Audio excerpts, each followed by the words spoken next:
guys, I am Minal Verma is back with another video, and today we are going to learn about barbiturates, which comes under the category of sedatives and hypnotics. So we will see what the sedatives and hypnotics are. Sedatives are the drugs which calms a patient. Calms patient. That means these are the drugs that decrease the activity and excitement. Therefore, decrease activity and excitement. Whereas hypnotics are the drugs that produce drowsiness. That means they produce the sleep.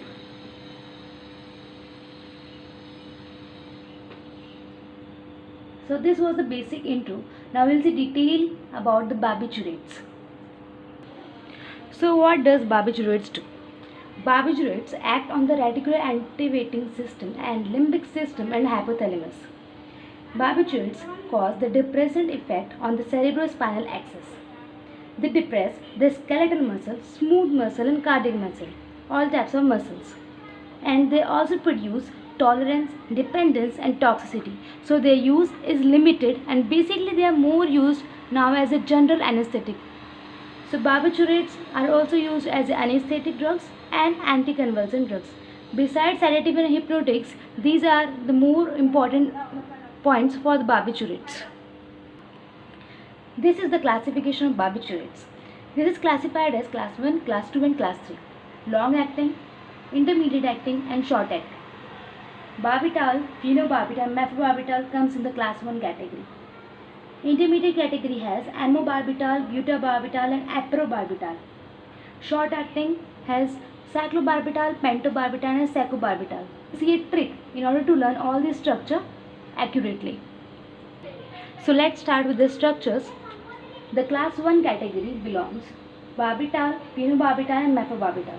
So this is the common structure of barbital, since this is a pyrimidine ring which has 3 trion substitutions. So it is pyrimidine 2,4,6 trion, and these two are the ethyl groups attached at the 5th position. So this is a barbital structure. Now let's relate this structure with phenobarbital. Pheno means phenyl substitution. So we are adding over here C2H5 as the actual barbital structure, and another we are going to add C6H5, the phenyl substitution, because phenobarbital is given. So this is the structure of phenobarbital.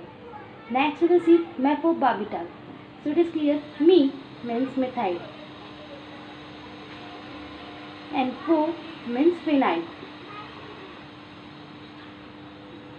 So we are going to add over here one methyl group and over here one ethyl, and since pho is given, so phenyl group. So this comes the structure of methylbarbital. So you can easily relate class 1 structures and learn them quickly. Now let's see the class 2 category, amobarbital, aprobarbital and butabarbital. For amo you have to learn, since we have a little addition over there, that is 3 methyl butyl groups. So for this we have to add CH2, CH2, CH, CH3 and CH3. So this group is known as 3 methyl butyl. So this is the addition for amobarbital. Another group at 5th position is C2H5. For butabarbital, buta means butyl. So over here one is ethyl substitution, another is butyl group, but butane 2Y. So this is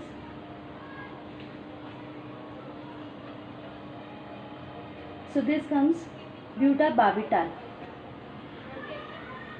For aprobarbital, pro means you have to add a propyl group. So over here one substitution is this, that is prop-2-ene. Another substitution is this, that is isopropyl group or 1-methyl ethyl group. So this is the structure of class 2. Let's see the structure of class 3 category, cyclobarbital, pentabarbital and secobarbital. So for cyclobarbital we have to add a cyclic ring. So this is the cyclohexynyl ring. And another is C2H5 ethyl substitution. for pentobarbital, we are going to add one is ethyl group, another is a pentyl ring, which is attached at second position. So this is CH3, CH2, CH3. So this is a pentyl ring and attachment from the second position. And for secobarbital, we have to add two rings. One is propyl ring, that is prop2ene YL, and for another substitution we are going to add as a pentyl ring. So this is the structure of secobarbital. So now you can easily remember them by relating their structures. Isn't it easy now? You can easily remember their structures and correlate each other structure and remember all the structure at a time. Let's see in detail the barbiturate's mechanism of action. The barbiturates goes and bind to GABA. So what is GABA? Is gamma aminobutyric acid. It is an inhibiting neurotransmitter present in the brain, and it has two receptors, GABA A and GABA B, out of which barbiturates goes and bind to GABA A receptor.